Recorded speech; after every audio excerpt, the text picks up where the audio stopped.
Hello students, it's me Rizana, faculty for ACCA at Xylem Commerce Pro. So, ഞാൻ ഇന്ന് financial reporting എന്നുള്ള paper that is basically skill level ACCന്റെ skill ലെവലിലുള്ള one of the starting papers of students ആണ് ഏത് financial reporting അല്ലെങ്കിൽ FR എന്ന് പറഞ്ഞ പേപ്പർ. സോ ആ പേപ്പറിനെ കുറിച്ചുള്ള ഒരു ബേസിക് ആയിട്ടുള്ള ഒരു ഐഡിയ പ്ലസ് ഒരു simple topic from that paper will be discussing today. So just ഒരു ബ്രീഫ് ആയിട്ട് നിങ്ങൾക്കൊരു ഐഡിയ കിട്ടാനായിട്ട് ഈ പേപ്പർ എങ്ങനെയാണ് എന്താ പറയുക ക്ലാസ്സസിൽ വരുന്നത്, അല്ലെങ്കിൽ ഈ സബ്ജക്റ്റ് എങ്ങനെയാണ്, എന്തിനെ കുറിച്ചാണ് ഇവിടെ ഡീൽ ചെയ്യുന്നത്, അത്തരത്തിലുള്ള ഒരു ചെറിയൊരു ഐഡിയ, ഒരു ബ്രീഫ് ഐഡിയ തരാനായിട്ടാണ് നമ്മൾ എന്ത് ചെയ്യുന്നത് ഇന്ന് വന്നിട്ടുള്ളത്. So before I begin the session, എൻ്റെ പേര് റിസാന. വൺസ് അഗൈൻ ഞാൻ ACCA അഫിലിയേറ്റ് ആണ്. അതുപോലെ തന്നെ I have been in teaching for more than 5 years. So എൻ്റെ one of the core papers ആണ് financial reporting paper. So today will be discussing regarding what all contents can you see in this paper. അതുകൂടാതെ തന്നെ one of the topics നമ്മൾ ഇന്ന് എന്ത് ചെയ്യും, simple ആയിട്ട് discuss ചെയ്യും. Okay, so let's begin. Financial reporting is your paper. ഇനി ACCയിൽ നമ്മൾക്ക് പേപ്പർ വൈസ് ആണ് എന്ത് ചെയ്യുന്നത്, നമ്മൾ നോർമലി നമുക്ക് പഠിക്കാനുള്ളത്. Like each paper is different. So നമ്മൾക്കുള്ള പേപ്പറാണ് ഫിനാൻഷ്യൽ റിപ്പോർട്ടിംഗ്. അതുകൊണ്ട് തന്നെ അതിന്റെ സിലബസിനെ കുറിച്ച് അറിഞ്ഞിരിക്കൽ വളരെ നിർബന്ധമാണ്. സോ സിലബസിനെ കുറിച്ച് പറയുകയാണെങ്കിൽ you have conceptual framework which is one of the topics. അത് ആക്ച്വലി ഒരു തിയററ്റിക്കൽ ടോപ്പിക് ആണ്. ഈ കൺസെപ്ച്വൽ ഫ്രെയിംവർക്കിൽ ഈ ഫിനാൻഷ്യൽ റിപ്പോർട്ടിംഗ് എന്ന് പറഞ്ഞാൽ എന്താണ്, അവിടെ നമ്മൾ യൂസ് ചെയ്യേണ്ട സ്റ്റാൻഡേർഡ്സും കാര്യങ്ങളൊക്കെ എന്താണെന്നുള്ളതാണ് ഈ പറയുന്ന ഏരിയയിൽ പറഞ്ഞു തരുന്നത്. That is conceptual framework. Basically ഒരു തിയറി ആസ്പെക്ട് ആണ് ഇവിടെ കവർ ചെയ്യുന്നത്. This is A theory area. അതുപോലെ തന്നെ റെഗുലേറ്ററി ഫ്രെയിംവർക്ക് എന്ന് പറഞ്ഞ ഒരു ചാപ്റ്റർ ഉണ്ട് നമുക്ക്. That is also theory area. പിന്നെ ഉള്ളതാണ് നമുക്ക് topics which is accounting standards, preparation of financial statements, ratio analysis and interpretation, consolidation. ഇനി ഈ പറയുന്ന സാധനങ്ങളൊക്കെ എന്താണെന്ന് അറിയണമെങ്കിൽ first of all financial reporting എന്ന് പറഞ്ഞാൽ എന്താണെന്നുള്ളത് അറിയണം, റൈറ്റ്? ഒരു കമ്പനി നമ്മൾ റൺ ചെയ്യുന്ന സമയത്ത് നമുക്ക് പലതരത്തിലുള്ള ഇൻകംസും എക്സ്പെൻസസ് ഉണ്ടാവും. അതായത് വരവുകളും ചെലവുകളും ഉണ്ടാവും. ഈ വരവുകളും ചെലവുകളും നമ്മൾ എന്ത് ചെയ്യണം, റെക്കോർഡ് ചെയ്യൽ നിർബന്ധം. എന്തിനാണ്, നമ്മളൊരു ബിസിനസ് ഇത്രക്കും എഫേർട്ട് ഇട്ടിട്ട് സ്റ്റാർട്ട് ചെയ്തിട്ടുണ്ടെങ്കിൽ ആ ബിസിനസ് പ്രോഫിറ്റബിൾ ആണോ അല്ലയോ എന്ന് അറിയൽ നമുക്ക് ഇമ്പോർട്ടൻ്റ് ആണ്. സോ ഒരു കമ്പനിയുടെ പെർഫോമൻസ് അല്ലെങ്കിൽ ഒരു ബിസിനസിന്റെ പെർഫോമൻസ്, പ്രോഫിറ്റബിലിറ്റി എത്രത്തോളം ഉണ്ടെന്ന് അറിയാനായിട്ട് നമ്മൾ ആ കമ്പനിയിൽ നടക്കുന്ന ഓരോ സംഭവങ്ങളും റെക്കോർഡ് ചെയ്യൽ നിർബന്ധമാണ്.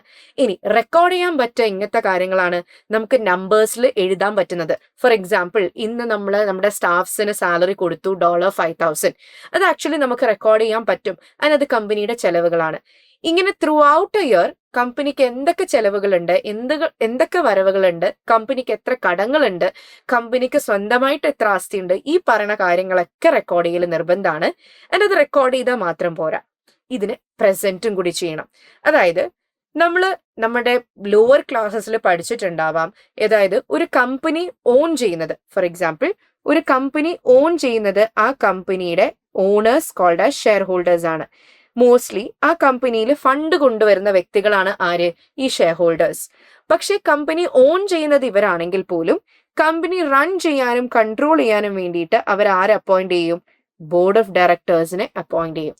So even though the ownership comes under the share holders, company നോക്കി നടത്തുന്നതും അവിടുത്തെ തീരുമാനങ്ങൾ എടുക്കുന്നതും ഒക്കെ എന്താണ്, ഡയറക്ടേഴ്സ് ആണ് ചെയ്യുന്നത്.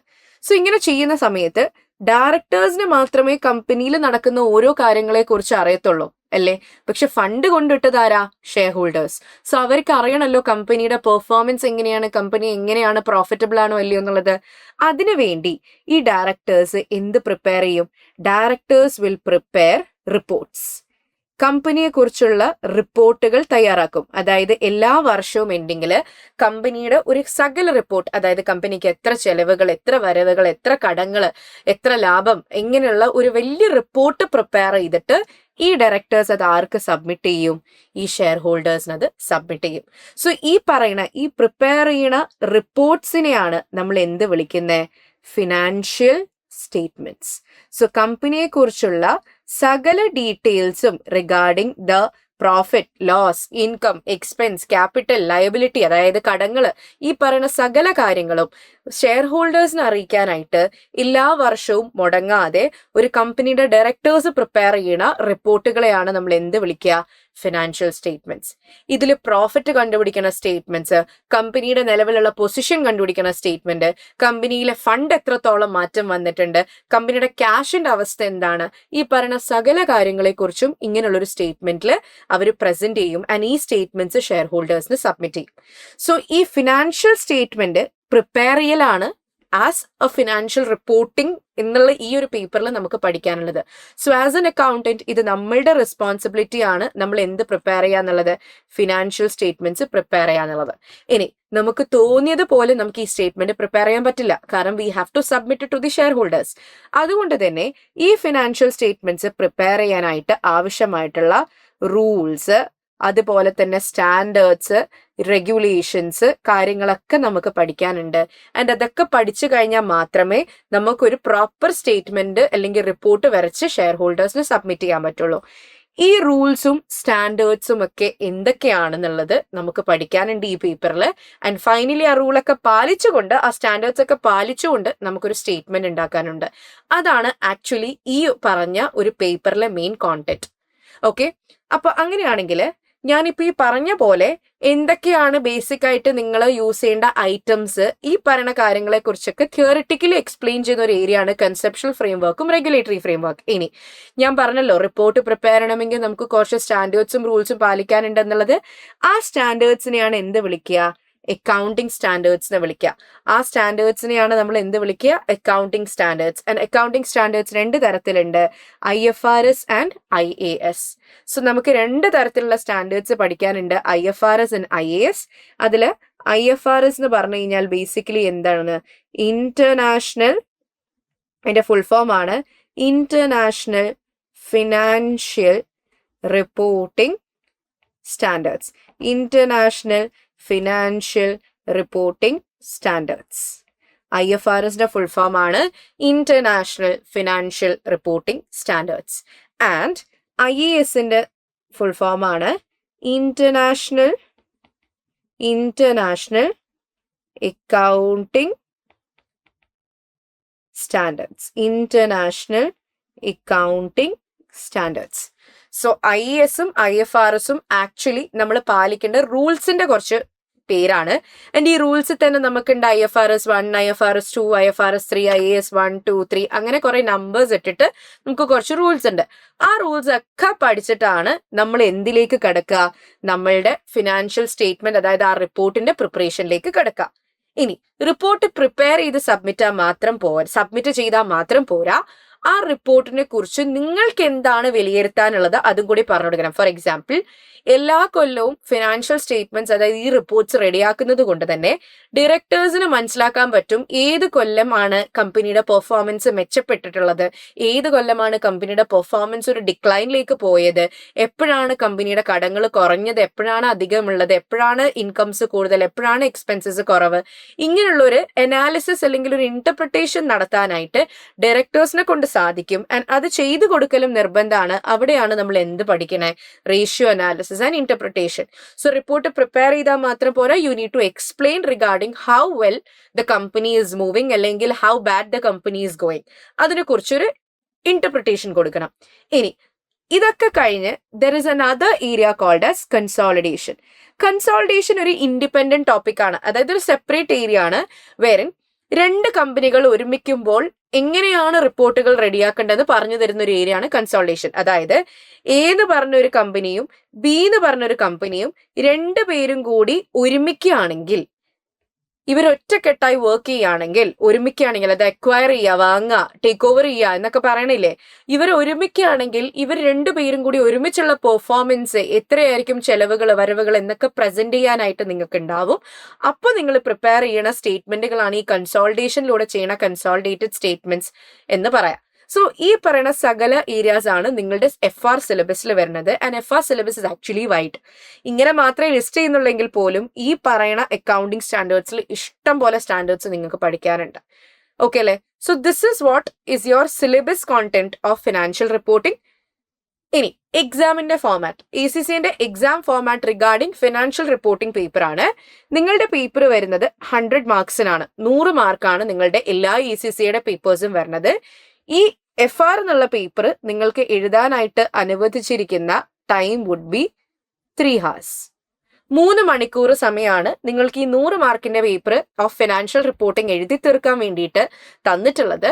ആൻഡ് നിങ്ങളുടെ എക്സാമിന് 3 സെക്ഷൻസ് ആയിട്ട് ഡിവൈഡ് ചെയ്തിട്ടുണ്ട്. Section A, section B and section C. അതിൽ A സെക്ഷൻ എന്ന് പറഞ്ഞു കഴിഞ്ഞാൽ നിങ്ങൾക്ക് മൾട്ടിപ്പിൾ ചോയ്സ് ക്വസ്റ്റ്യൻസ് ആണ്. അതായത് ഒന്നിക്കൽ നിങ്ങൾക്ക് ഓപ്ഷൻസ് തന്നിട്ടുണ്ടാവും, അതിൽ നിന്ന് സെലക്ട് ചെയ്യുക, അല്ലെങ്കിൽ ഒരു ഫിൽ ഇൻ ദ ബ്ലാങ്ക്സ് പോലെ തന്നിട്ടുണ്ടാവും, അല്ലെങ്കിൽ ഒരു ബ്ലാങ്ക് സ്പേസ് തന്നിട്ടുണ്ട് ഒരു നമ്പർ ഇൻപുട്ട് ചെയ്യാൻ വേണ്ടിയിട്ട്. സോ അങ്ങനെയുള്ള 15 MCQ ചോദ്യങ്ങളാണ് നിങ്ങൾക്ക് സെക്ഷൻ എയിലുള്ളത്. ആൻഡ് ഓരോ ചോദ്യത്തിനും 2 മാർക്ക് വെച്ചാണുള്ളത്. ആൻഡ് ടോട്ടലി എത്ര മാർക്സ് ആണ് സെക്ഷൻ എയിൽ വരുന്നത്? 30 മാർക്സ്. എന്നിട്ട് സെക്ഷൻ ബിയിലുള്ളത് 3 MTQs ആണ്. 3 ചോദ്യങ്ങൾ. 3 MTQs എന്ന് പറഞ്ഞു കഴിഞ്ഞാൽ ബേസിക്കലി നിങ്ങൾക്ക് ഫസ്റ്റ് ഒരു ക്വസ്റ്റ്യൻ തരും, അതിനെക്കുറിച്ച് ഒരു കഥ, ഒരു സിനാരിയോ എഴുതിയിട്ടുണ്ടാവും, കുറച്ച് സെന്റൻസസ്. എന്നിട്ട് ആ സെന്റൻസസിനെ ബേസ് ചെയ്തിട്ട് 5 ചോദ്യങ്ങൾ തരും. സോ ഓരോ സിനാരിയോനെയും ഇങ്ങനെ നിങ്ങൾക്ക് എന്തുണ്ടാവും? 5 ചോദ്യങ്ങൾ ഉണ്ടാവും. ഓക്കെ അല്ലെ? ഈ 5 ചോദ്യങ്ങളിൽ ഓരോ ചോദ്യത്തിനും എത്ര മാർക്ക് വെച്ചിട്ടാണ്? 2 മാർക്സ് വെച്ചിട്ടാണ്. ഓക്കെ അല്ലെ? സോ എന്താണ്? ഒരു സിനാരിയോക്ക് 5 ചോദ്യങ്ങൾ, ആ 5 ചോദ്യങ്ങൾക്ക് 2 മാർക്ക് വെച്ചിട്ട്. ഇതേപോലെ എത്ര സിനാരിയോസ് ഉണ്ടാവും? 3 സിനാരിയോസ് ഉണ്ടാവും. സോ ടോട്ടൽ ഇവിടുന്നും എത്ര വരും നിങ്ങൾക്ക്? 30 മാർക്സ് തന്നെയാണ് ഇവിടുന്നും ഒബ്റ്റെയിൻ ചെയ്യേണ്ടി വരിക. ഇനി സെക്ഷൻ സിയിൽ പോകുമ്പോഴാണ് നിങ്ങൾക്ക് 2 നറേറ്റീവ് ക്വസ്റ്റ്യൻസ് പറയുന്നത്, അതായത് ലോങ് ക്വസ്റ്റ്യൻസ്. ഓരോ ചോദ്യവും 20 മാർക്ക്. അതായത് നിങ്ങൾക്ക് ഒരു ക്വസ്റ്റ്യൻ തരും, അതിനെക്കുറിച്ച് കുറേ സിനാരിയോ കുറേ ഇൻഫർമേഷൻസ് തന്നിട്ട് നിങ്ങൾക്കൊരു റിക്വയർമെന്റ് തരും, 20 മാർക്കിന്റെ ചോദ്യം, ഓരോ ചോദ്യം. അങ്ങനത്തെ 2 എണ്ണം ടോട്ടലി എത്ര വരും? 40 മാർക്സ്.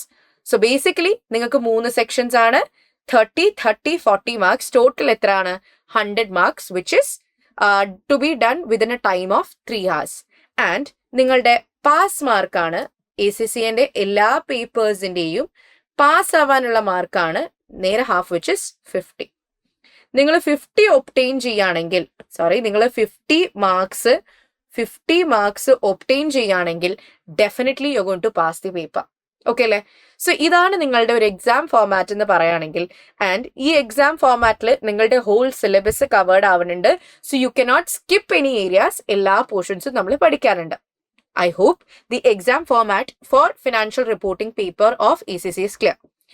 ഇനി ഞാൻ പറഞ്ഞല്ലോ നമുക്ക് കുറേ റൂൾസ് പഠിക്കാനുണ്ടെന്നുള്ളത്. ആക്ച്വലി ഞാനൊന്ന് റൂൾസ് ലിസ്റ്റ് ചെയ്യുകയാണെങ്കിൽ, ജസ്റ്റ് ഒന്നൊരു ഷോർട്ടായിട്ട് ഞാൻ ജസ്റ്റ് ഒന്ന് റൂൾസ് ലിസ്റ്റ് ചെയ്യുകയാണെങ്കിൽ എത്ര റൂൾസ് വരുമെന്ന് പറഞ്ഞു കഴിഞ്ഞാൽ IAS തന്നെ പല റൂൾസ് ഉണ്ട്. ഈ IASഉം IFRS എന്നുള്ളത് ആക്ച്വലി സ്റ്റാൻഡേർഡുകളുടെ പേരാണ്. കുറച്ചുകൂടെ പണ്ട് തൊട്ടുള്ള സ്റ്റാൻഡേർഡ്സ് ആണ് ഈ IAS എന്നുള്ളത്. അതിൽ നിങ്ങൾക്ക് പല നമ്പറിങ്സ് ഉണ്ട്. IAS 1 എന്ന് പറഞ്ഞിട്ട് നിങ്ങൾക്ക് ഉണ്ടായിരുന്നു മുന്നേ ഒരു സ്റ്റാൻഡേർഡ്. അത് ക്യാൻസൽ ആയിട്ടാണ് എന്ത് വന്നത്? അതിന് പകരമായിട്ടാണ് IFRS എന്ന് പറഞ്ഞ IFRS 18 എന്ന് പറഞ്ഞ ഒരു പുതിയ സ്റ്റാൻഡേർഡ് വന്നിട്ടുള്ളത്. പിന്നെ you have IAS 2, you have IAS 8, you have IAS 10, you have IAS 16, you have IAS 40, you have IAS 36, you have IAS 38, പിന്നെ you have IAS 33, IAS 20, IAS 21, IAS 23, പിന്നെ IAS 37, then you have IAS 12. ഇത്രയും standards ഉണ്ട്. IAS 12, പിന്നെ IAS 41 ഉണ്ട്. Okay, so IAS standards ഇത്രത്തോളം വരുന്നുണ്ടെങ്കിൽ IFRSലും കുറേ ഉണ്ട്. 18 ഞാൻ പറഞ്ഞു. പിന്നെ you have IFRS 5, you have IFRS 3, then you have IFRS 13, you have IFRS 9, you have IFRS 15, പിന്നെ you have IFRS 16. സോ ഇങ്ങനെ കുറേ സ്റ്റാൻഡേർഡ്സ് എന്ത് ചെയ്യുന്നുണ്ട്? നിങ്ങൾക്ക് കവർ ചെയ്യാനുണ്ട്. പിന്നെ യു ഹാവ് IAS 7, സോ ഇത്രയും കുറേ സ്റ്റാൻഡേർഡ്സ് പഠിക്കാനുണ്ട്. ഈ റൂൾസ് പഠിച്ചു കഴിഞ്ഞിട്ട് മാത്രമേ നമുക്ക് റിപ്പോർട്ട് റെഡിയാക്കാൻ പറ്റുള്ളൂ. സോ അതുകൊണ്ട് തന്നെ the standards need to be done. And ഇത് നിങ്ങളുടെ FR എന്നുള്ള പേപ്പർ നിങ്ങളുടെ ഫസ്റ്റ് ജോബ് ഇന്റർവ്യൂവിലായിക്കോട്ടെ, നിങ്ങളുടെ ഫസ്റ്റ് ജോബിലായിക്കോട്ടെ, നിങ്ങളുടെ എന്താ പറയാ കരിയറിൽ എവിടെയെങ്കിലും ആയിക്കോട്ടെ, this is very very very important. So ഈ പറയുന്ന സ്റ്റാൻഡേർഡ്സ് ഒക്കെ പഠിക്കല് as a person qualifying from ACCA is must to be എന്താ പറയുക നോളജബിൾ അബൌട്ട് ദിസ്. സോ ഇത് എന്തായാലും എല്ലാ സ്റ്റുഡൻസ് പഠിച്ചിരിക്കേണ്ട ഒരു കാര്യമാണ്. ആൻഡ് നിങ്ങളുടെ ബേസിക്സ് ഓഫ് അക്കൗണ്ട്സ് തുടങ്ങുന്നത് നിങ്ങളുടെ FA paper which is in your knowledge level. അവിടെ നിന്നാണ് നിങ്ങൾ സ്കിൽ ലെവലിലേക്ക് FR എന്ന് പറഞ്ഞ ഈ ഒരു ഫിനാൻഷ്യൽ റിപ്പോർട്ടിംഗ് പേപ്പറിലേക്ക് എത്തുന്നത്. പിന്നെ ഇവിടെ നിന്നാണ് നിങ്ങൾ P ലെവലിൽ നിങ്ങളുടെ കമ്പൽസറി പേപ്പറായ SBR സ്ട്രാറ്റജിക് ബിസിനസ് റിപ്പോർട്ടിംഗിലേക്ക് എത്തുന്നത്. So what ever, so these 2 areas are very important. FAയിൽ പഠിക്കുന്ന ബേസിക്സ് ഒക്കെ നിങ്ങളുടെ ഡിഗ്രി ആയിക്കോട്ടെ, നിങ്ങളുടെ +2 കൊമേഴ്സ് ആയിക്കോട്ടെ, അവിടെയൊക്കെ നിങ്ങൾ കവർ ചെയ്യുന്നതാണ്. ഓക്കെ, സോ ഇന്ന് നമ്മൾ എന്ത് ചെയ്യും, ഇവിടെ ജസ്റ്റ് ഒരു ബേസിക് ആയിട്ടുള്ള ഒരു ഏറ്റവും സിമ്പിൾ ആയിട്ടുള്ള ഒരു സ്റ്റാൻഡേർഡ് അല്ലെങ്കിൽ ഒരു റൂളിനെ കുറിച്ച് പഠിക്കാൻ പോവാണ്. And that rule is actually IAS 2. So നമ്മൾ എന്ത് ചെയ്യും, IAS 2 എന്ന് പറഞ്ഞ റൂൾ എന്താണെന്നുള്ളതിനെ കുറിച്ച് ഒന്ന് ബ്രീഫ് ആയിട്ട് പഠിക്കും. സോ IAS 2 എന്നുള്ള സ്റ്റാൻഡേർഡ് അല്ലെങ്കിൽ റൂളിന്റെ പേരാണ് ഇൻവെന്ററി. IAS 2 ആ സ്റ്റാൻഡേർഡ് അല്ലെങ്കിൽ ആ റൂളിന്റെ പേരാണ് എന്ത്, ഇൻവെന്ററി എന്ന് വേണമെങ്കിൽ പറയാം. ആൻഡ് ഇൻവെന്ററി എന്ന് പറഞ്ഞു കഴിഞ്ഞാൽ എന്താണെന്നുള്ളത് നോക്കാം.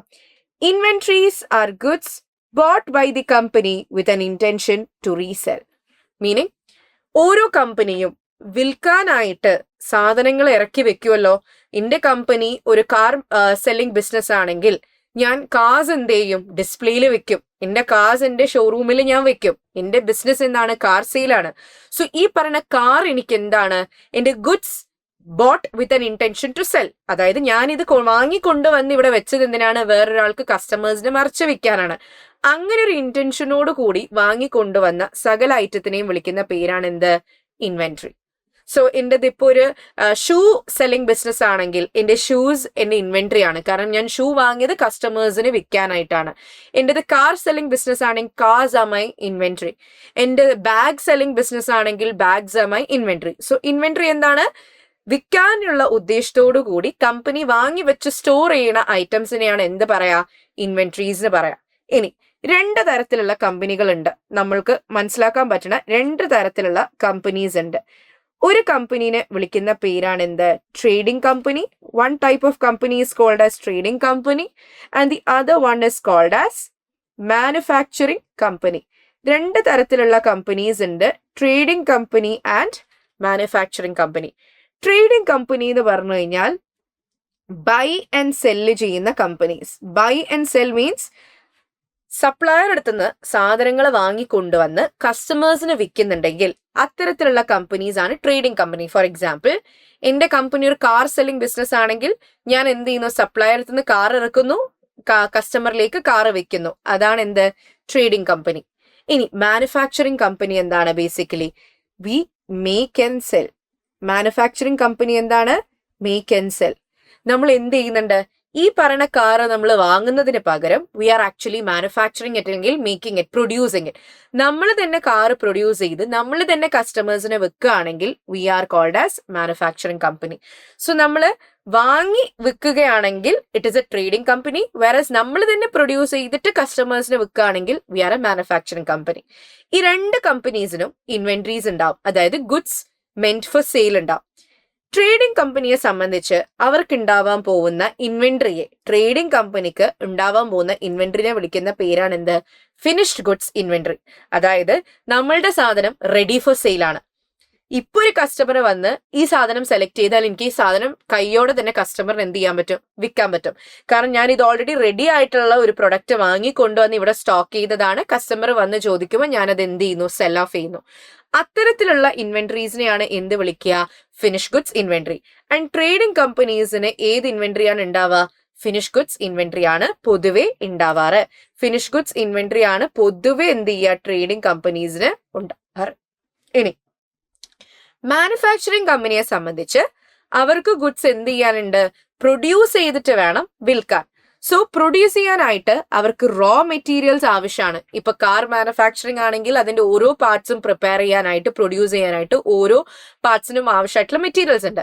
ആ മെറ്റീരിയൽസ് ഒക്കെ അവർ ഇറക്കി വെക്കണം അല്ലെ, അത് സ്റ്റോക്ക് ചെയ്ത് വെക്കണം, എന്നാലേ പ്രൊഡക്ഷൻ സ്മൂത്ത്ലി നടക്കുള്ളൂ. അങ്ങനെ ഇറക്കി വെക്കണ സാധനങ്ങളെ എന്ത് വിളിക്കും? Raw material inventory. ഇത് കസ്റ്റമേഴ്സിന് ഡയറക്ട്ലി വിൽക്കത്തില്ല, പകരം ഇത് പ്രൊഡക്ഷൻ ആവശ്യങ്ങൾക്ക് വേണ്ടിയിട്ട് കമ്പനി യൂസ് ചെയ്യാൻ വേണ്ടിയിട്ട് വെക്കുന്ന, സ്റ്റോർ ചെയ്ത് വെക്കുന്ന ഇൻവെന്ററീസ് ആണ്. ഇതിനെയാണ് റോ മെറ്റീരിയൽ ഇൻവെന്ററി എന്ന് പറയാം. ഇനി ഈ കാർ മാനുഫാക്ചറിങ് സ്റ്റാർട്ടായി, എല്ലാ കാർസും ഈ പറയുന്ന ഈ ഒരു വർഷം കൊണ്ട് തന്നെ പ്രൊഡക്ഷൻ ചെയ്ത് ഇറങ്ങണം എന്നില്ല. ചില പ്രൊഡക്ഷൻ ഇൻ ബിറ്റ്വീൻ ആയിരിക്കാം, ചിലത് ഫുള്ളി കംപ്ലീറ്റഡ് ആയിരിക്കാം, ചിലത് ഹാഫ് അല്ലെങ്കിൽ പാർഷ്യലി കംപ്ലീറ്റഡ് ആയിരിക്കാം. അങ്ങനെ ഇതുവരെ ലൈക്ക് വർക്ക് തുടങ്ങിയിട്ടുണ്ട്, പക്ഷെ കാർ കംപ്ലീറ്റ്ലി മാനുഫാക്ചേർഡ് ആയി തീരാത്ത പലതരത്തിലുള്ള ഇൻവെന്ററീസ് ഉണ്ടാവും. അതിനെ വിളിക്കുന്ന പേരാണ് എന്ത്? Work in progress inventory. എന്താണ്? Goods partly finish to be ready for sale. അപ്പോൾ ബേസിക്കലി എന്താണ്? പ്രൊഡക്ഷന് ആവശ്യമായിട്ടുള്ള റോ മെറ്റീരിയൽസ് സ്റ്റോക്ക് ചെയ്തിട്ടുണ്ടെങ്കിൽ അതിന് റോ മെറ്റീരിയൽസ് ഇൻവെന്ററി എന്നും, പ്രൊഡക്ഷന്റെ ഇടക്ക് വെച്ച് ഇതുവരെ കംപ്ലീറ്റ് ആവാത്ത പ്രൊഡക്ഷൻ ചെയ്തുകൊണ്ടിരിക്കുന്ന ഇൻവെന്ററീസ് ഉണ്ടെങ്കിൽ അതിന് വർക്ക് ഇൻ പ്രോഗ്രസ് ഇൻവെന്ററീസ്. ഇനി കംപ്ലീറ്റ്ലി പ്രൊഡ്യൂസ് ചെയ്ത് റെഡി ആയിട്ട് ഇനി വെയർഹൗസിൽ കിടപ്പുണ്ട്, അത് കസ്റ്റമർ വന്ന് ചോദിച്ചാൽ എടുത്തു കൊടുക്കാം എന്നുള്ള രീതിയിൽ റെഡിയായി നിൽക്കുന്ന ഇൻവെന്ററീസിനെ വീണ്ടും ഫിനിഷ് ഗുഡ്സ് ഇൻവെന്ററി എന്നാ പറയാം. അപ്പൊ ചുരുക്കി പറഞ്ഞാല് മാനുഫാക്ചറിങ് കമ്പനീസിന് ഈ പറയുന്ന 3 ഇൻവെന്ററീസും വരാൻ സാധ്യതയുണ്ട്. നേരെ മറിച്ച് ട്രേഡിംഗ് കമ്പനീസിന് ആകെ ഈ പറയുന്ന ഫിനിഷ് ഗുഡ്സ് ഇൻവെന്ററി വരാൻ മാത്രമേ ചാൻസ് ഉള്ളൂ. സോ ഇതാണ് ഇൻവെന്ററീസിന്റെ 3 forms of inventories: raw material inventory, work in progress inventory, finish goods inventory. ഇനി inventories are current assets as they are likely to be converted into cash within a year. നിങ്ങൾ ബേസിക്സിൽ പഠിച്ചൊരു കാര്യമാണ്, നമ്മളുടെ ബുക്സിൽ നമ്മൾക്ക് എന്തുണ്ട്, ഫിനാൻഷ്യൽ റിപ്പോർട്ടുകളിൽ നമ്മൾ majority of the time use ചെയ്യുന്ന ഒരു ടേം ആണ് എസെറ്റ്. എസെറ്റ് എന്താണ്? ബേസിക്കലി കമ്പനിയുടെ സ്വന്തമായിട്ടുള്ള റിസോഴ്സ് ആണ് എന്ത്? എസെറ്റ്. ആ റിസോഴ്സ് വെച്ച് കമ്പനിക്ക് ഭാവിയിൽ പലതരത്തിലുള്ള ബെനിഫിറ്റുകൾ കിട്ടുന്നുണ്ടെങ്കിൽ അതിന് എന്ത് പറയും? നമ്മൾ എസെറ്റ് എന്ന് പറയും. കമ്പനിക്ക് ആ പറയുന്ന റിസോഴ്സ് വെച്ചതിനെ കൊണ്ട് പലതരത്തിലുള്ള ബെനിഫിറ്റ്സ് ഉണ്ടെങ്കിൽ അതിന് എന്ത് പറയും? എസെറ്റ് എന്ന് പറയും. ഫോർ എക്സാമ്പിൾ, കമ്പനിക്ക് ഒരു മെഷീൻ ഉണ്ട്. ഓക്കെ, കമ്പനി ഒരു മെഷീൻ വാങ്ങി കൊണ്ടുവന്നിട്ടുണ്ട്. ആ മെഷീൻ കമ്പനിയുടെ പ്രൊഡക്ഷൻ ഉപയോഗിക്കാണ്.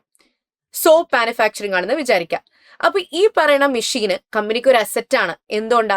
ഈ മെഷീന് വാങ്ങിക്കൊണ്ടുവന്നിട്ട് ഈ മെഷീൻ വെച്ചാണ് കമ്പനി സോപ്സ് പ്രൊഡ്യൂസ് ചെയ്യുന്നത്. ഈ സോപ്പ് കസ്റ്റമറിന് വിറ്റിട്ടാണ് കമ്പനിയുടെ കച്ചവടം നടക്കുന്നത്. ആൻഡ് കമ്പനിക്ക് അതിലൂടെ ഇഷ്ടം പോലെ ലാഭങ്ങൾ വരുന്നുണ്ട്. വിച്ച് മീൻസ് ഈ സോപ്പുകളൊക്കെ ഉണ്ടാക്കാൻ വേണ്ടി സഹായിച്ച കമ്പനിയുടെ റിസോഴ്സ് ഏതാണ്? ഈ പറയുന്ന മെഷീനാണ്. And machine is an asset for the company. So assets എന്ന് പറഞ്ഞു കഴിഞ്ഞാൽ resources for the company, resources of the company which helps them to generate benefits. ഇനി അസെറ്റ് 2 രീതിയിലുണ്ട്. ഒന്നിനെ നമ്മൾ നോൺ കറന്റ് അസെറ്റ് എന്ന് വിളിക്കും, മറ്റൊന്നിനെ നമ്മൾ കറന്റ് അസെറ്റ് എന്ന് വിളിക്കും.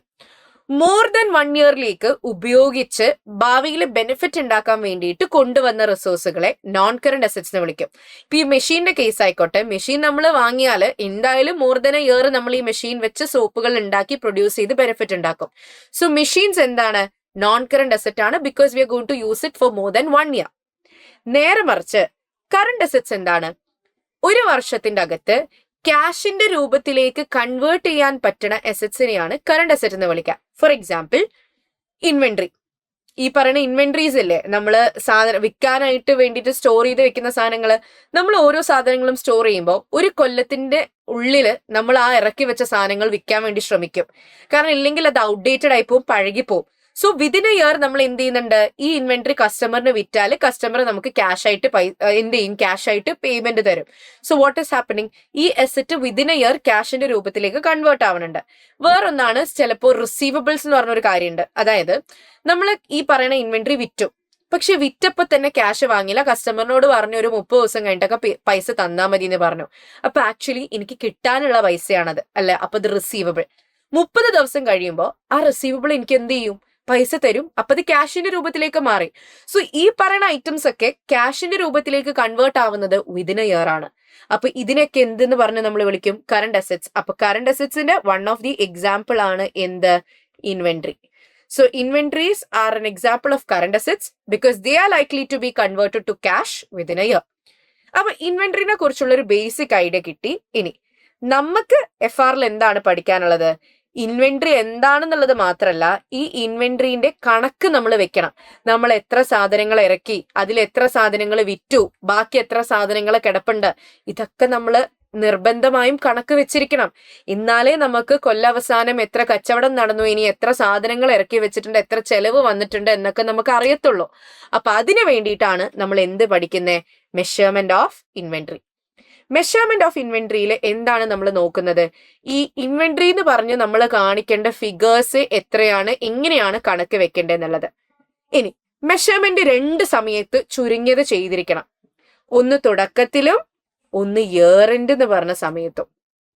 മെഷർമെന്റ് എന്ന് പറഞ്ഞു കഴിഞ്ഞാൽ കണക്ക് വെക്കുക, ആക്ച്വലി ഫിഗർ എഴുതി വെക്കുക. ഇൻവെന്ററിയെ നമ്മൾ ചുരുങ്ങിയത് മിനിമം 2 തവണ എന്ത് ചെയ്യണം? വാല്യൂ ചെയ്യണം, അല്ലെങ്കിൽ കണക്ക് വെക്കണം.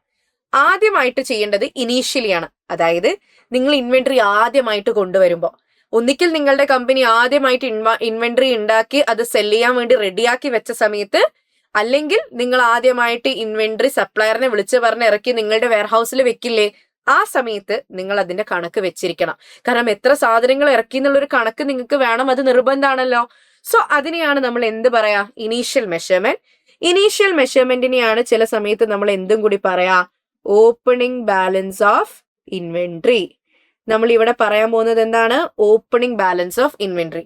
നമ്മൾ ഇൻവെന്ററി ഇറക്കിയ സമയത്തുള്ള അതിന്റെ ഫിഗർ എത്രയാണോ, അതിന്റെ ചെലവ് എത്രയാണോ, ആ ഇൻവെന്ററിയുടെ കണക്കാണ് നമ്മൾ ഇനീഷ്യൽ മെഷർമെന്റിൽ കാണിക്കുക.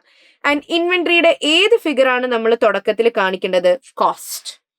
കോസ്റ്റ് എന്ന് പറഞ്ഞു കഴിഞ്ഞാൽ എന്താണ്? ഇൻവെന്ററി വാങ്ങാൻ വേണ്ടിയിട്ട് നിങ്ങൾ മുടക്കിയ കാശ്. നിങ്ങൾ സപ്ലയർ നിന്ന് ഇൻവെന്ററി വാങ്ങില്ലേ, അപ്പൊ സപ്ലയർ ഇത്ര റേറ്റിന് സാധനങ്ങൾ തരില്ലേ, ആ പൈസ എത്രയാണ്? അതാണ് എന്ത്? Purchase price. ഇപ്പൊ നിങ്ങളൊരു 100 എന്താ പറയാ, നിങ്ങളുടെ ഒരു എന്ത് ബിസിനസ് ആണ്? ബാഗ് സെല്ലിംഗ് ബിസിനസ് ആണ്. നിങ്ങളൊരു 100 ബാഗ് ഇറക്കി. ഓക്കെ, 100 ബാഗ് സപ്ലയറിനെ വിളിച്ചു പറഞ്ഞു, സപ്ലയർ കൊണ്ടു തന്നു. ആൻഡ് സപ്ലയർ നിങ്ങൾക്ക് ഓരോ ബാഗും തന്നത് $5 വിചാരിക്കുക. അപ്പൊ 100 ബാഗ് ഇറക്കുകയാണെങ്കിൽ നിങ്ങൾക്ക് എത്ര ചെലവ് വന്നിട്ടുണ്ടാവും? $500 ചെലവ്. അതാണ് നിങ്ങളുടെ പെർച്ചേസ് പ്രൈസ്. ഇനി നിങ്ങൾ ബാഗ് വാങ്ങുമ്പോൾ നിങ്ങൾക്ക് ഇതാണ്. ഓക്കെ അല്ലെ? നേരെ മറിച്ച് നിങ്ങൾ ബാഗ് മാനുഫാക്ചർ ചെയ്യുന്ന ഒരു കമ്പനിയാണെന്ന് വിചാരിക്കുക.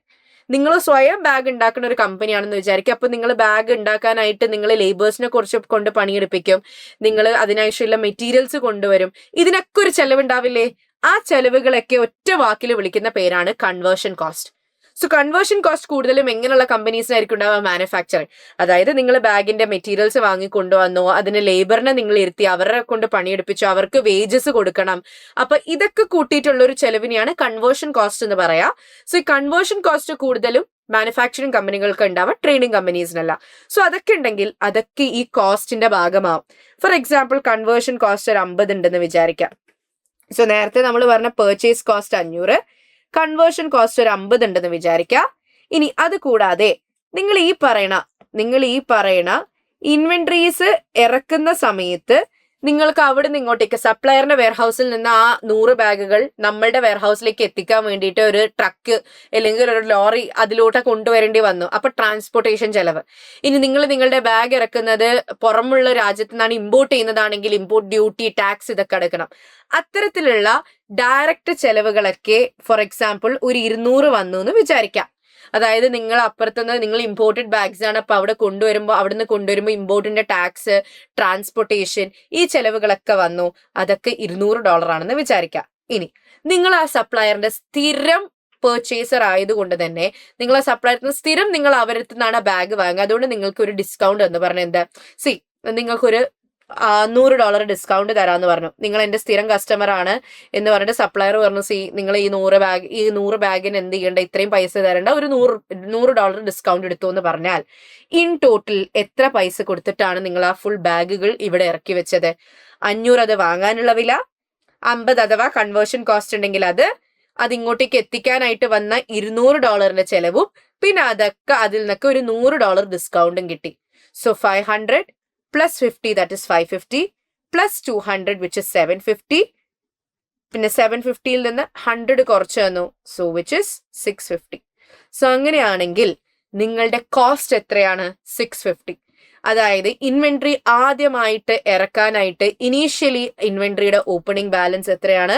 $650 ആണെന്ന് പറയാം. അത് അതിന്റെ കോസ്റ്റ് ആണ്.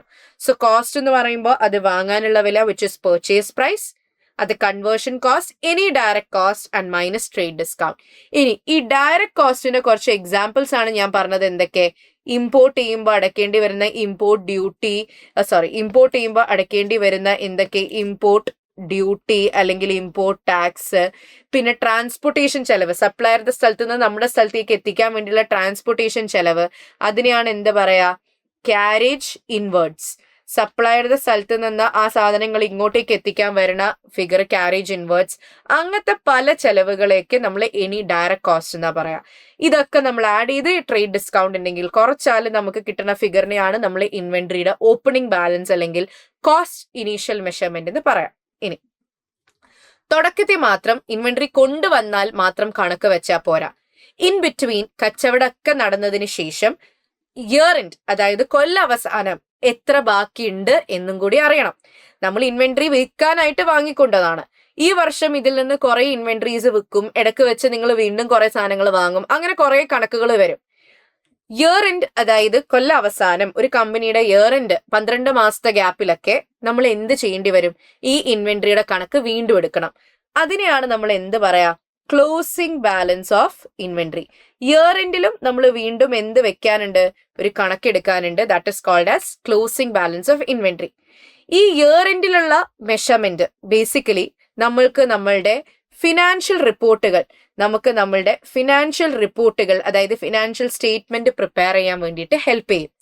നമ്മൾ ഇയർ എൻഡിലാണല്ലോ അല്ലെങ്കിൽ കൊല്ലാവസാനാണല്ലോ നമ്മളുടെ കണക്കുകളൊക്കെ എത്ര വന്നു, എത്ര വരവ് വന്നു, എത്ര ചെലവ്, എത്ര ലാഭം എന്നൊക്കെ കണക്ക് വെക്കുക.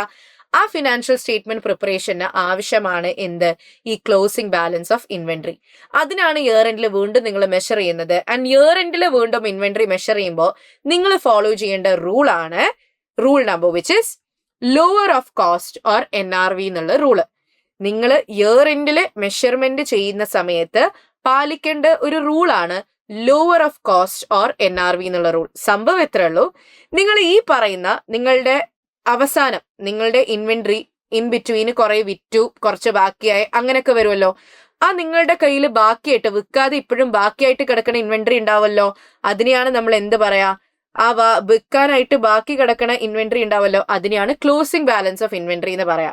ആ ബാക്കിയുള്ള ഇൻവെന്ററിയുടെ കോസ്റ്റ് എത്രയാണോ അത് എഴുതി വെക്കാം. സപ്പോസ് ആ വിൽക്കാതെ ബാക്കിയുള്ള സാധനത്തിന്റെ കോസ്റ്റ് ഒരു 550 ആണെന്ന് വിചാരിക്കാം. ഫോർ എക്സാമ്പിൾ ഒരു അസംഷൻ ഇടുന്നതാണേ. അതായത് വിൽക്കാതെ ബാക്കിയുള്ള ഇൻവെന്ററിയുടെ കോസ്റ്റ് ഒരു 550 ആണെന്ന് വിചാരിക്കാം. അതുപോലെ തന്നെ അതിന്റെ വേറൊരു ഫിഗർ കണ്ടുപിടിക്കുക, NRV എന്നുള്ള വാക്കിന്റെ അർത്ഥം എന്താണ്? Net realisable value. സംഭവം എത്രയേ ഉള്ളൂ, ഇയർ എൻഡ് വരെ ആ ഇൻവെന്ററി വിറ്റിട്ടില്ല. ഓക്കെ, അത് അഥവാ ഇയർ എൻഡിൽ നമ്മൾ വിൽക്കുവാണെങ്കിൽ എത്ര കിട്ടും? അതാണ് എന്ത്? ഈ പറയുന്ന figure, fair value. Year end ആയി, ഓക്കെ, ആ സമയത്ത് ഈ ഇൻവെന്ററി ഇതുവരെ വിറ്റിട്ടില്ല. ചിലപ്പോൾ നമ്മൾ മാർക്കറ്റിൽ ഇത് വിൽക്കുകയാണെങ്കിൽ ചിലപ്പോൾ ഒരു 600 കിട്ടിയേക്കാം എന്ന് വിചാരിക്കാം. ഇയർ എൻഡ് വരെ സാധനം വിറ്റിട്ടില്ല. സപ്പോസ് ഇപ്പൊ നമ്മൾ ആ സാധനം വിൽക്കുകയാണെങ്കിൽ ഒരു $600 കിട്ടിയേക്കാം.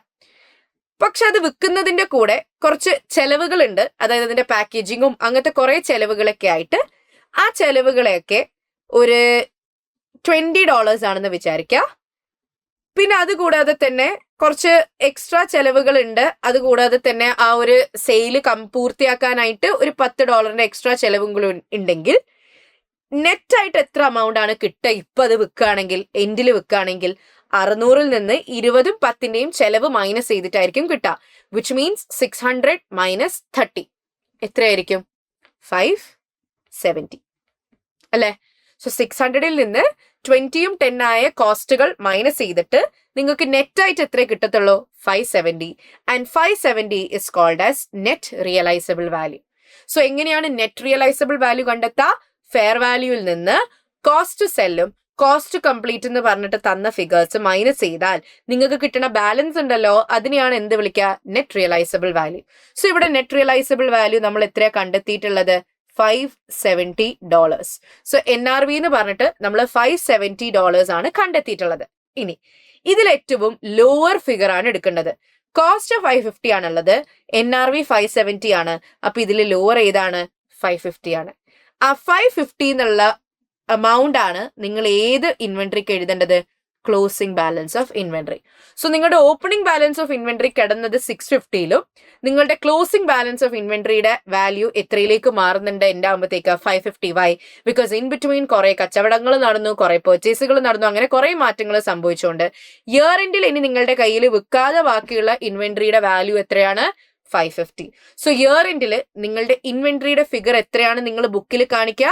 നിങ്ങൾ ഇയർ എൻഡിൽ ഇൻവെന്ററി എന്ന് പറഞ്ഞിട്ട് എത്രയാണ് ഫിഗർ കാണിക്കുക? 550 എന്നാണ് കാണിക്കുക. And this is A current asset. അതായത് നിങ്ങളുടെ കയ്യിൽ ഇപ്പോഴും വിൽക്കാതെ ബാക്കിയുള്ള സാധനങ്ങളുടെ മൂല്യം എത്രയാണ്? 550. സോ ഇതാണ് ഇൻവെന്ററിയുടെ മെഷർമെന്റ്. സോ ഇനീഷ്യലി മെഷർ ചെയ്യുന്നതിനെ ഓപ്പണിംഗ് ബാലൻസ് എന്ന് വിളിക്കും. That is always done at cost. Year എൻഡിൽ മെഷർ ചെയ്യുന്നതിനെ ക്ലോസിംഗ് ബാലൻസ് എന്ന് വിളിക്കും. അതിനെങ്ങനെയാ ചെയ്യുക? Lower of cost or NRV. NRV എങ്ങനെയാ കണ്ടുപിടിക്കുക? ഫെയർ വാല്യൂവിൽ നിന്ന് cost to sell and cost to complete കുറയ്ക്കുക. എന്താണ് ഈ ഫെയർ വാല്യൂ? ഇപ്പോൾ നിങ്ങൾ ആ ഇൻവെന്ററി മാർക്കറ്റിൽ വിൽക്കുകയാണെങ്കിൽ എത്ര കിട്ടും? അതാണ് ഫെയർ വാല്യൂ. അതിൽ നിന്ന് cost to sell and cost to complete minus ചെയ്താൽ you will get your NRV. NRVയും കോസ്റ്റും കമ്പയർ ചെയ്യുമ്പോൾ ഏത് ഫിഗർ ആണോ കുറവ്, ആ ഫിഗർ ആണ് നിങ്ങളുടെ closing balance of inventory in your financial statements. Okay അല്ലേ? ഇതാണ് നിങ്ങളുടെ IAS 2ന്റെ റൂള്. സോ ഇൻവെന്ററി എന്ന് പറഞ്ഞ് നിങ്ങളുടെ കമ്പനി എന്തെങ്കിലും സാധനങ്ങൾ ഇറക്കിയിട്ടുണ്ടെങ്കിൽ ഈ റൂള് പാലിച്ചിട്ട് വേണം ഫിഗർ കാണിക്കാൻ. അപ്പൊ നിങ്ങളുടെ FS എന്ന് പറഞ്ഞ ഫിനാൻഷ്യൽ സ്റ്റേറ്റ്മെന്റിലേക്ക് പോവാൻ പോകുന്ന ഇൻവെന്ററിയുടെ ഫിഗർ എത്രയാണ്? 550 ആണ്, അല്ലാതെ വേറൊരു ഫിഗറും അല്ല. കാരണം ഇയർ എൻഡിലാണ് നമ്മൾ ഈ റിപ്പോർട്ടുകൾ റെഡിയാക്കുന്നത്. അപ്പൊ ഇയർ എൻഡിലെ ഫിഗേഴ്സ് ആണ് നമുക്ക് വേണ്ടത്. എന്തിനാ നമ്മൾ തുടക്കത്തിലും വരവ് വെച്ചത്? കാരണം തുടക്കത്തിൽ നിന്ന് എത്ര മാറ്റം വന്നു എന്ന് അറിയാൻ വേണ്ടിയിട്ടാണ് നമ്മൾ ഇനീഷ്യൽ മെഷർമെന്റ് ചെയ്തത്. നമുക്കൊരു എക്സാമ്പിൾ ക്വസ്റ്റ്യൻ ജസ്റ്റ് ഒന്ന് ഇതിന്റെ ബേസിസിൽ ഒന്ന് ട്രൈ ഔട്ട് ചെയ്ത് നോക്കാം. Okay, a company has purchased goods to sell costing 2000 on 1st January 2025. ജാനുവരി 2025 1-ാം തീയതി കുറച്ച് സാധനങ്ങൾ കമ്പനി പർച്ചേസ് ചെയ്തിട്ടുണ്ട്. എന്തിനു വേണ്ടിയിട്ടാണ്? വിൽക്കാനുള്ള ഉദ്ദേശത്തോടു കൂടി. വാങ്ങുമ്പോൾ എത്രയാണ് amount വന്നിരിക്കുന്നത്? 2000 ആണ്.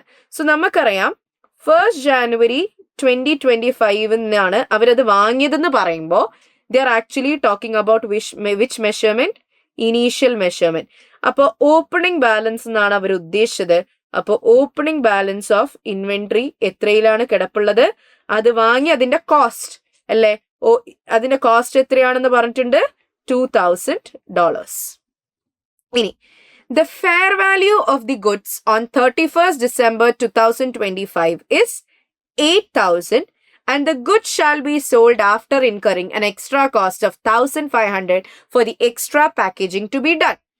അപ്പോൾ 31st December 2025 എന്ന് പറയുമ്പോൾ അത് 12 മാസത്തെ ഗ്യാപ്പിന് ശേഷമാണ്. വിച്ച് മീൻസ് 31st December 2025 എന്ന് അവർ പറയുമ്പോൾ അവർ ടോക്കിംഗ് അബൌട്ട് ഇയർ എൻഡ് അല്ലേ?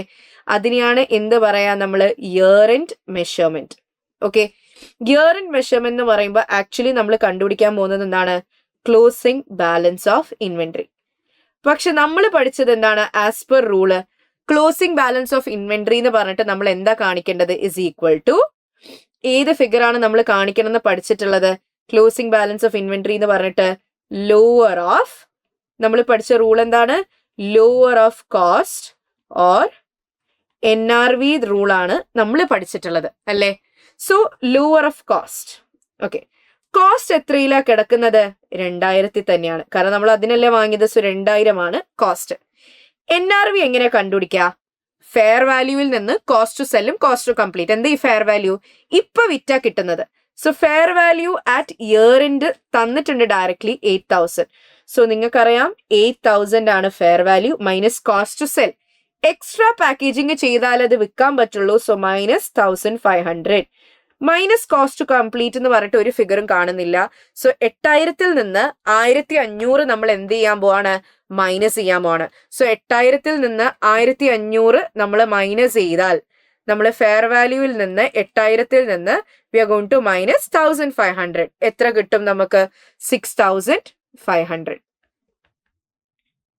ഓക്കെ അല്ലേ? സോ നിങ്ങൾക്ക് കിട്ടാൻ പോകുന്ന ഫിഗർ എത്രയാണ്? 8,000 മൈനസ് 1,500 ആണ്. Which is how much? 6,500. So നിങ്ങളുടെ NRVയും നിങ്ങളുടെ മുന്നിൽ വന്നിട്ടുണ്ട്, കോസ്റ്റും നിങ്ങൾ കാണിച്ചിട്ടുണ്ട്. ഇനി ഇതിൽ ഏത് ഫിഗർ ആണ് സെലക്ട് ചെയ്യുക? ലോവർ ആണ് സെലക്ട് ചെയ്യേണ്ടതെന്ന് നമ്മൾ പഠിച്ചിട്ടുണ്ട്. അപ്പൊ കോസ്റ്റ് 2000, ഇതിന്റെ NRV 6500 ആണെങ്കിൽ we will select cost figure. So which means closing balance of ഇൻവെന്ററിയുടെ ഫിഗറും എത്രയിൽ തന്നെ നമ്മൾ തുടർച്ചയായി കാണിക്കും? 2000 കാണിക്കും. എന്തുകൊണ്ടാണ്? കാരണം ഇയർ എൻഡ് ആകുമ്പോഴത്തേക്ക് നമ്മൾ ഇത് കമ്പയർ ചെയ്ത് നോക്കണ സമയത്ത് കോസ്റ്റ് തന്നെയാണ് ലോവർ ഫിഗറിലുള്ളത്. So we are going to show it at 2000 self. Suppose NRV വന്നത് ഒരു 1000 ഒക്കെ ആണെങ്കിൽ നമ്മൾ അതിലേക്ക് മാറ്റും. സോ വിച്ച് മീൻസ് നമ്മളുടെ financial statements for the year എൻഡില് നമ്മൾ ഇൻവെന്ററിയുടെ വാല്യൂ ആക്കി കാണിക്കുക ഏത് ഫിഗറിനെയാണ്? ഈ 2000 എന്നുള്ള ഫിഗറിനെയാണ്. I hope it's clear. ഇതാണ് ഇൻവെന്ററിയുടെ measurement. Will go for another one. Last example. ഒരു ലാസ്റ്റ് എക്സാമ്പിൾ കൂടി നോക്കാം. Okay. A company showed their inventory at 31st December at cost of 5,000. Okay, year end 31st December. അപ്പോൾ already അവർ നിങ്ങൾക്ക് എന്ത് value തന്നിട്ടുണ്ട്? Already നിങ്ങൾക്ക് അവർ ക്ലോസിംഗ് ഇൻവെന്ററി എത്രയാണെന്ന് പറഞ്ഞു തന്നിട്ടുണ്ട്. ഓൾറെഡി നിങ്ങൾക്ക് ക്ലോസിംഗ് ഇൻവെന്ററി അവർ എത്രയ്ക്കാണ് കാണിച്ചതെന്ന് പറഞ്ഞിട്ടുണ്ട്? $5000 കാണിച്ചതെന്ന് അവർ ഓൾറെഡി പറഞ്ഞു തന്നിട്ടുണ്ട്. ആൻഡ് $5000 അവർ ഏതിലാ കാണിച്ച? അവരുടെ കണക്ക് പ്രകാരം കോസ്റ്റ് കാണിച്ചു. മേ ബി അവർ കാൽക്കുലേറ്റ് ചെയ്തപ്പോൾ കോസ്റ്റ് ആയിരിക്കും ലോവർ, അപ്പൊ അവരങ്ങനെ കാണിച്ചിട്ടുണ്ടെന്നാണ് പറഞ്ഞത്. ഓക്കെ, പക്ഷേ അടുത്ത സെന്റൻസിൽ എന്താ പറഞ്ഞത്? This included an inventory of cost 800. Okay, ഈ 5000ന്റെ അകത്ത് 800 എന്ന് പറഞ്ഞ കോസ്റ്റ് ഉള്ള ഒരു ഇൻവെന്ററി കിടപ്പുണ്ട്.